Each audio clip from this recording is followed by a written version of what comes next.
Welcome back to Nela RC, guys. We are here back on the bench again for another beautiful day. Today we are going to talk about my wife's 12 or 10, 12-pound puller. This one here was a project that we worked on for RTO.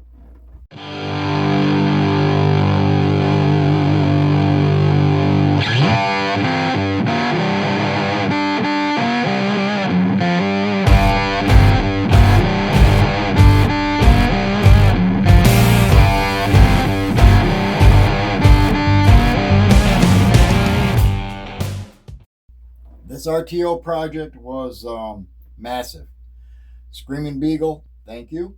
You had your hands dug into this one really deep. You did marvelous things with this, so I am going to make sure I holler at you, Screaming Beagle. You did an awesome job.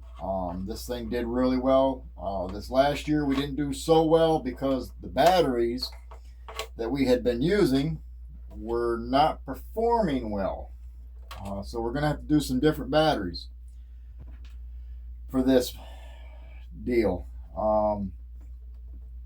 When we got through to the scales, we found out that everything was weighed in perfectly. There was no mismatching of anything. Everything was perfect, spot on. Couldn't get it any closer.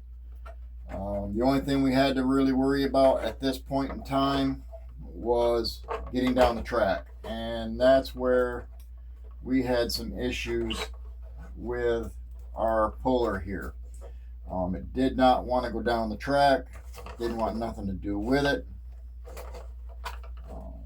For some reason, somewhere along the line, we were having issues with the batteries not connecting. So yeah, we're looking for a battery company to help us out. HRV, if you're paying attention to the videos here, anybody. I don't use Spectrum because we do use the big blue, or thinking about even going to the Qs now because of the voltages that these things need. I've got 1, 2, 3, 4 big vehicles that need big amperages. That's why we've been using the blue, these things right here, which are the EC5s. We have been using them and haven't had any issues with them. Our biggest issue that we've been having here lately is the battery performance. These batteries are not putting out for that, even though they're saying, as much as I hate to say that, 100C, 99.9% charged, and it was taken right off the charger, and it did not like it at all. 3S battery wouldn't make these tires spin worth a hoot. I did have some other batteries, but those other batteries went out with the window. They got hot on a charge, and running them, we had a bunch of them, and they were not liking the outputs, even though they were 120C discharge. The batteries did not hold up on them at all. I was very surprised. All 3 or 4 of those packs that we had were basically gone. Swelled up and blew out, basically. Separated the plastic case. So yeah, we did some are having to do some serious different body, or battery, should say, battery changes on that matter. We did get some good tire run down there at RTO. As you can see, I'm peeling off all the little black stringies that came off from the sides of the tire because they really dug deep up there. The dirt up there for their drag course was really tough on the tires this year. Most generally the vehicle would sink into the ground a little bit and then bite and go. This year they bit hard. The track was in really good shape. It had a lot of clay in it, and the tires really dug in hard. She actually had one of these tires, if I'm not mistaken, actually wrinkle in the video. I don't know if you ever caught that or not, but yeah, these tires ain't very wide and they wrinkled. That says something about the way that tire bit into the course. Right now we're set up for what it is. It does have a 3800 kV motor in it right now, with a, I want to say that's a 5mm motor shaft. It's as big as a shock on that. Okay, that's coming out the other side. It's a pretty good sized bike there. We're able to run some better gears, metal gears, all the way around. As you can see, they're all very strong drive line.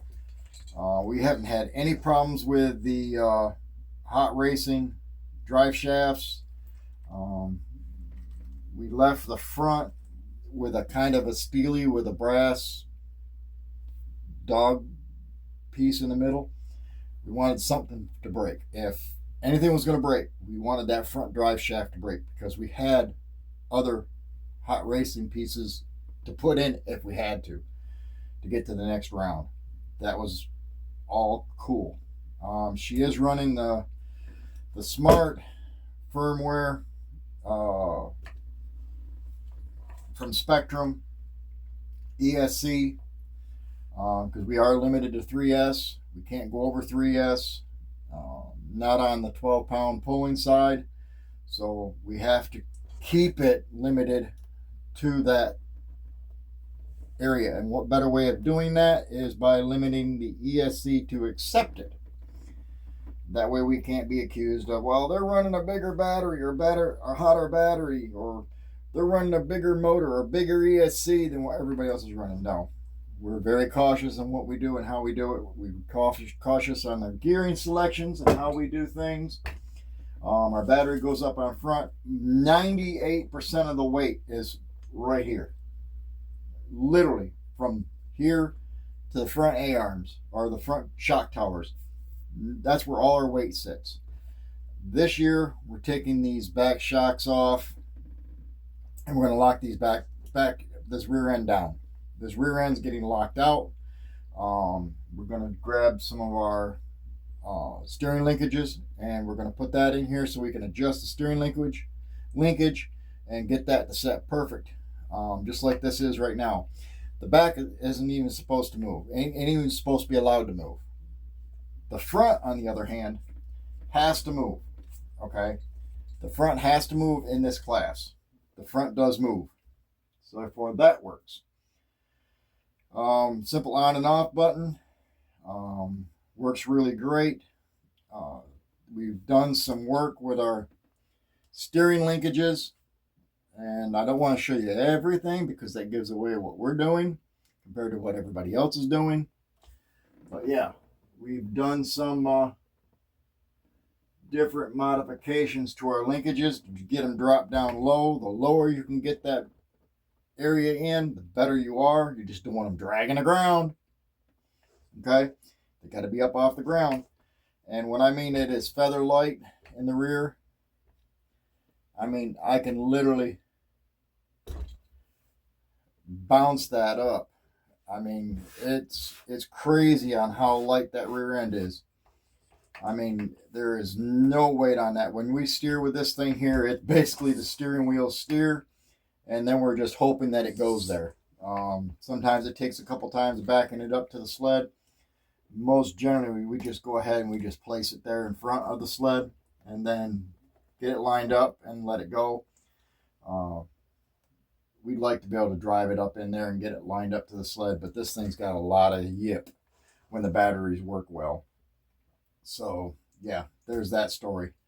We got to get some new batteries for this year. We're going to have to step up our game and make better, smarter decisions on batteries.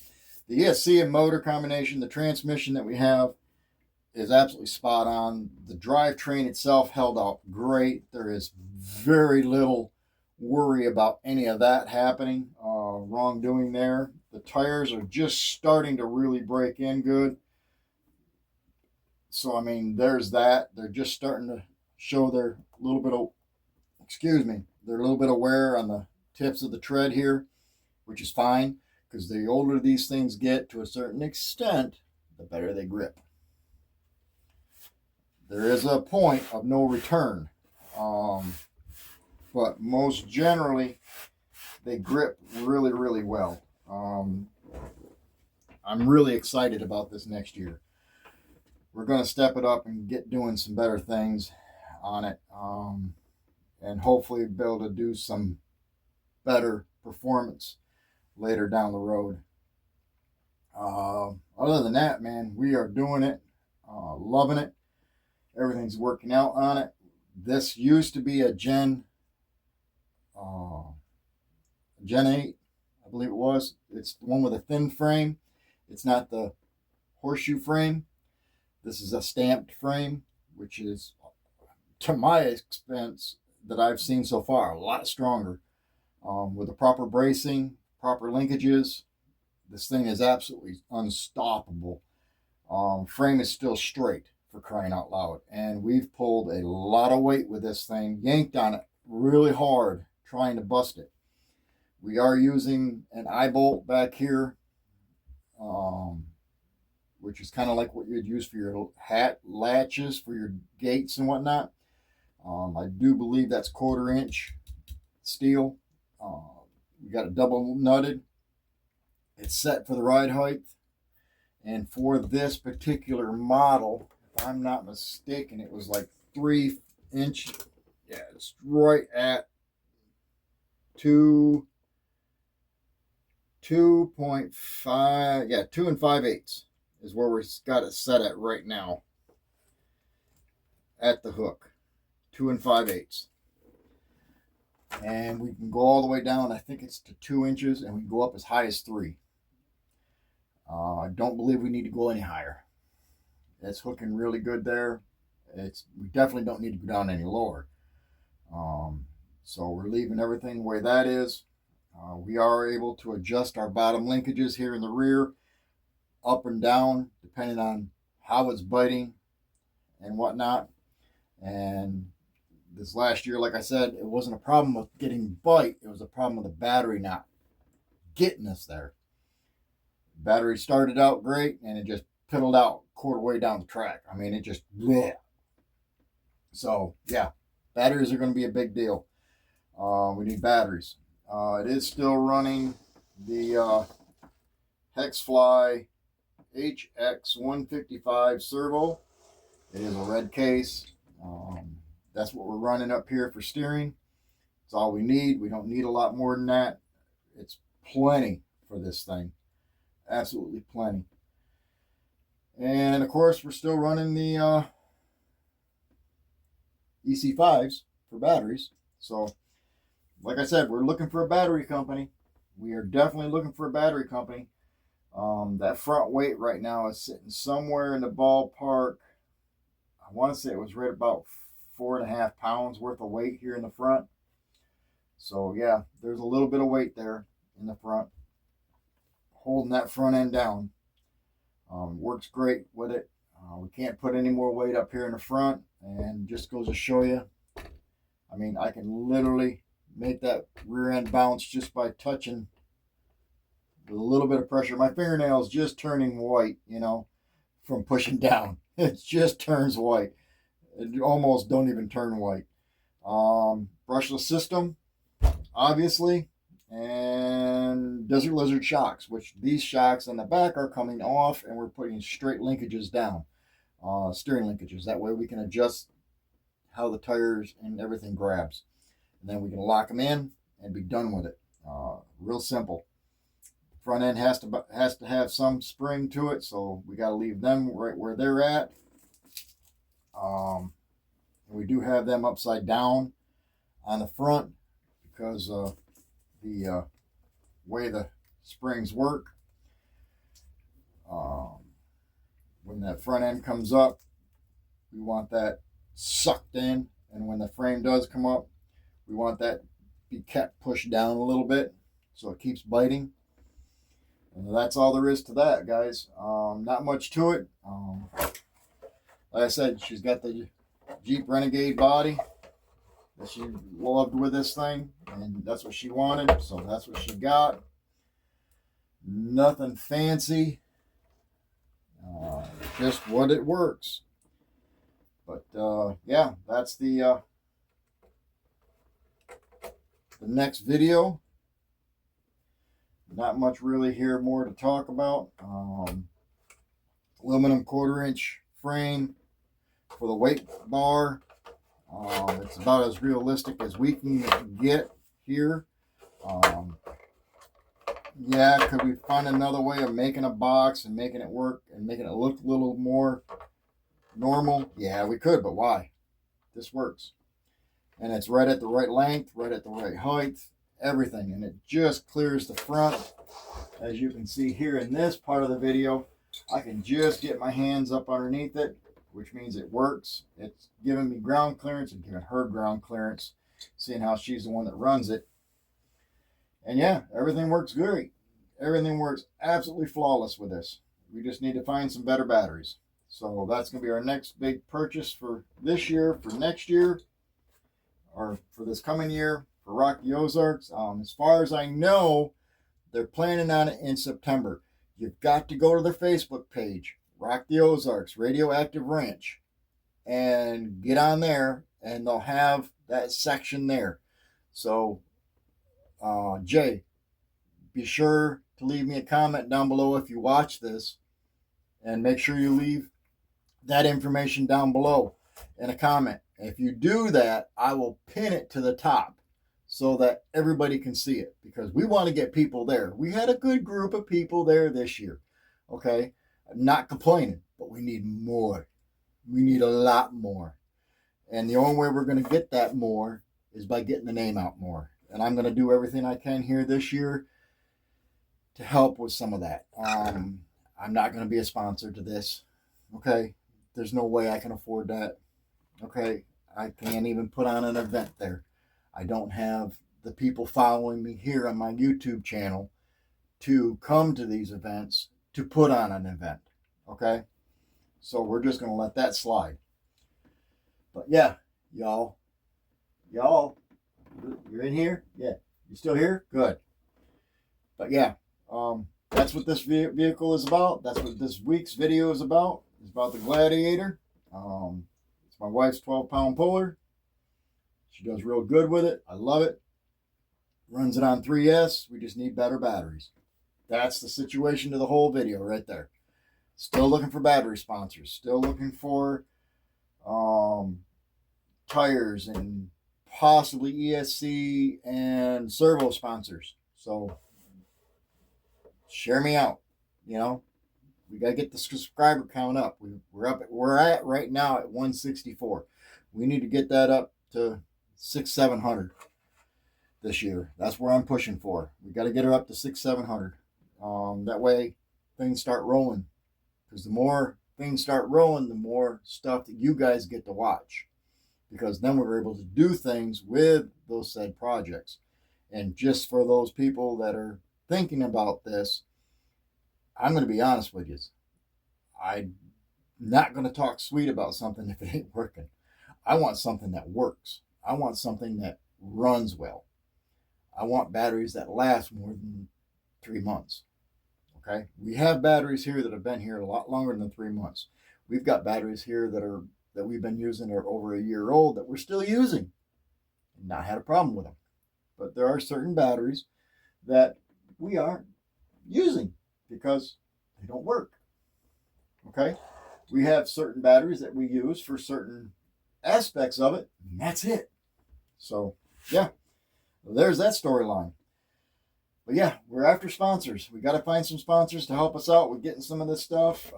Trying new projects out, new things out would be awesome. I'd love that fact. I got to get my wife to wash her body, man. This thing is absolutely crusty. So, Renee, time to wash this thing. You can't work on the insides, I know that, but you can wash your bodies and dust them off real good. Get them cleaned up. So thank you all for coming back. Tune in next week. We're going to have another great video for you. This is Nela RC. Tune in, sub up. And if you're still not following Slimeball, get on that phone, Slimeball RC. Look him up. hit that subscribe button. Go watch some of his videos. Watch them all. I'm sure he'd appreciate it. And tell him Nela RC sent you.